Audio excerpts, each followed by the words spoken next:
सांसद ने सदन में भी जय हिंदू राष्ट्र का नारा लगाया। धीरेन्द्र शास्त्री जी हर जगह जय हिंदू राष्ट्र का नारा दे रहे हैं हिंदू राष्ट्र की स्थापना के लिए, वो भी यात्रा निकालते हिंदू राष्ट्र होना चाहिए। हिंदू राष्ट्र की बात 1915 में पंडित मदन मोहन मालवीय जी ने और वीर सावरकर जी, जो आप आईएएस पीसीएस को आरक्षण दे रहे हैं वो समाप्त करके, जो मंत्री विधायक को आरक्षण दे रहे हैं उसको समाप्त करिए, वो गरीब को आरक्षण दे दिए, आर्थिक आधार पर आरक्षण हो। गोरखपुर में होने जा रही है अखंड आर्यावर्त आर्य त्रिदंडी महासभा का आयोजन होने जा रहा है।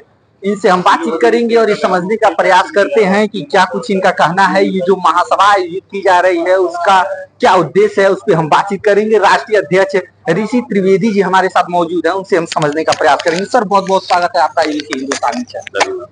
सर ये जो महासभा करने जा रहे हैं उसका उद्देश्य क्या है?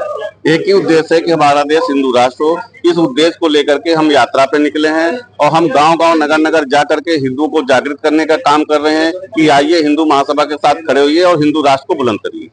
सर हिंदू राष्ट्र की बात सभी कर रहे हैं लेकिन हिंदू राष्ट्र हो नहीं पा रहा है, इसमें कहाँ कमियां आ रही हैं? कहीं कमी नहीं आ रही। आप देखिए अब आप सदन तक हमारी आवाज पहुंच चुकी है। बरेली जी के सांसद ने सदन में भी जय हिंदू राष्ट्र का नारा लगाया। धीरेन्द्र शास्त्री जी हर जगह जय हिंदू राष्ट्र का नारा दे रहे हैं हिंदू राष्ट्र की स्थापना के लिए, वो भी यात्रा निकालने जा रहे हैं। तो हिंदू राष्ट्र जो है वो होके रहेगा। सभी साधु संतों का सहयोग मिल रहा है हिंदू महासभा को और बहुत जल्द देखिए आपको कि हम हिंदू राष्ट्र की तरफ अग्रसर हो रहे हैं। सर धीरेन्द्र शास्त्री की बात आपने की। धीरेन्द्र शास्त्री कई वर्षों से ये ऐलान कर रहे हैं कि भारत जो है हिंदू राष्ट्र होगा, लेकिन सर नहीं हो पा रहा है। क्या लग रहा है कि आपस में क्या मतभेद है लोगों में? डगर कठिन है लेकिन असंभव नहीं है, संभव है और हो के रहेगा हिंदू राष्ट्र। आप देखिएगा जिस हिसाब अभी तक कहीं आवाज नहीं थी, अब हर जगह आवाज उठ रही हिंदू राष्ट्र की और सरकार मजबूर होगी इसको लेकर के।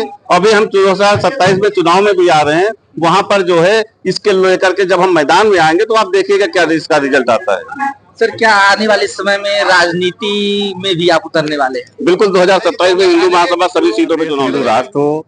जो आरक्षण की स्थिति है हमारे देश में, जब आपके पास सरकार के पास पूरा डाटा क्लियर है कि हमारे देश में कितने गरीब हैं जिनको आप मुफ्त में राशन दे रहे हैं, जिनको मुफ्त में राशन दे रहे हैं उन्हीं को आरक्षण दे दीजिए तो जातगत आरक्षण समाप्त हो जाएगा और हिंदू संगठित होगा। जितनी भी राजनीतिक दल हैं ये जातगत आरक्षण को लेकर के लोगों को बांटने का काम कर रही हैं, ये गलत है। इसलिए हिंदू महासभा ने आह्वान किया कि जिनको मुफ्त राशन उन्हीं को दे आरक्षण। राशन दे रहे हैं, जो आप आईएएस पीसीएस को आरक्षण दे रहे हैं वो समाप्त करके, जो मंत्री विधायक को आरक्षण दे रहे हैं उसको समाप्त करिए, वो गरीब को आरक्षण दे दिए, आर्थिक आधार पर आरक्षण हो। ये जो बालाजी का मंदिर था, यहाँ पे लड्डू का विवाद चल रहा है, सोशल मीडिया पे तमाम खबरें आ रही हैं, इसके विषय में 2 शब्द कह रहे हैं। वहां पे आप देखिए कि 3 जगह 3 एजेंसियां लगी हुई हैं, वो चेक करती हैं उस मानक को। उसके बाद खुद लैब है बालाजी मंदिर का, वहां भी चेक होता है। उसके बाद जो रिपोर्ट आई है 14 कॉलम है उसमें, और 14 कॉलमों में ये दिया गया कि हो सकता है मछली का तेल हो सकता है, गाय की चर्बी हो सकती है, लेकिन पूर्णतः प्रमाणित नहीं किया गया कहीं पे भी। और लास्ट में ये भी लिखा गया उस रिपोर्ट में कि हो सकता है ये रिपोर्ट गलत हो। भाजपा कभी नहीं कहते हिंदू राष्ट्र होना चाहिए। हिंदू राष्ट्र की बात 1915 में पंडित मदन मोहन मालवीय जी ने और वीर सावरकर जी ने उठाई थी, तब से हिंदू राष्ट्र की बात चली आ रही है कि हिंदू राष्ट्र होना चाहिए। और मेन चाहिए भाजपा कह रही है सबका साथ और सबका विकास, ये संभव ही नहीं है। हिंदू महासभा का एक ही नारा है कि हिंदू का साथ, हिंदू का विकास और हिंदुत्व पर विश्वास। आपकी मदर जिसे जो मातृ संस्था है, क्या अखिल भारतीय हिंदू महासभा ही है? अखिल भारत हिंदू महासभा नहीं, सबका साथ और सबका विकास संभव ही नहीं है। आप देखिए कि सबका साथ और सबका विकास करते करते 2024 में कहां पहुंच गए।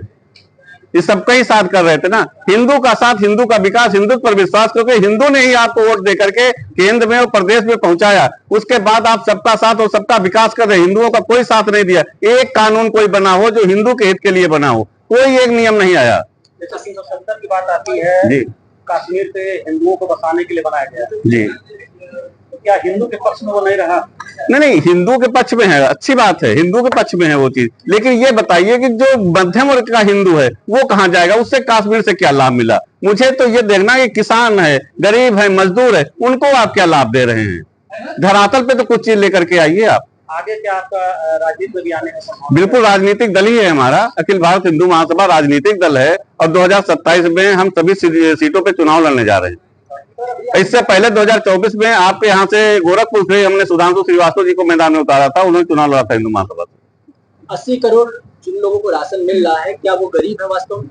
बिल्कुल गरीब है, सरकार की नजर में गरीब है, तभी राशन दिया जा रहा है। आपको लगता है कि करीब जो 80 करोड़ राशन पा रहे हैं तो सही हकदार है, वो नहीं पा रहे हैं? जी बिल्कुल सही बात है, बिल्कुल सत्य बात है आपकी। वो उस पे जांच चल रही है, बहुत से लोगों का राशन कार्ड निरस्त भी हो रहा है, वो सरकार उस पर कदम उठा रही है, जांच कर रही है, वो जांच का विषय है। जैसे शब्द आता है क्रीमी लेयर, अभी बात चल रही है कि क्रीमी लेयर जो आरक्षण का लाभ ले रहे हैं उसे रोकने के लिए सरकार कुछ ऐसे भ्रामक खबरें आ रही हैं, सब एक नहीं, इसकी पुष्टि नहीं सकती है। इसके विषय में क्रीमी लेयर पे क्या कहना चाहेंगे? नहीं जानकारी है, लेकिन इतना जरूर कहना चाहूंगा कि जितने आपके सांसद मंत्री विधायक हैं उनका आरक्षण बंद होना चाहिए। एक बार यदि आरक्षण के कोटे से कोई सांसद बनता है, उसके बाद जाए सामान सीट से लड़े ना, दूसरे बंदे को अवसर मिले उसको वहां पे आने का। ये क्या कि एक बार आप आरक्षण से कोटे से बने, दोबारा बने, ऐसे तो कहां से दलितों का उत्थान होगा। क्या नाम सर? ऋषि कुमार त्रिवेदी। रोटेशन के लिए आप बात कर रहे हैं, जो सुरक्षित सीटें हैं उसको रोटेशन की बात बिल्कुल बात है, रोटेशन की बात नहीं है। जैसे एक सीट से एक के पास बांसगांव है, वो सुरक्षित सीट है, तो आपका ये कहना है कि अगली मरतबा वो सामान्य हो जाए? नहीं नहीं नहीं नहीं, जो भी वहां से चुनाव लड़ रहा है, एक बार वो जीतता है तो दोबारा उसको फिर सुरक्षित सीट से लड़ने की क्या जरूरत है? वो तो सामान्य सीट श्रेणी में आ गया, वहां से दूसरे दलित को टिकट दिया जाए।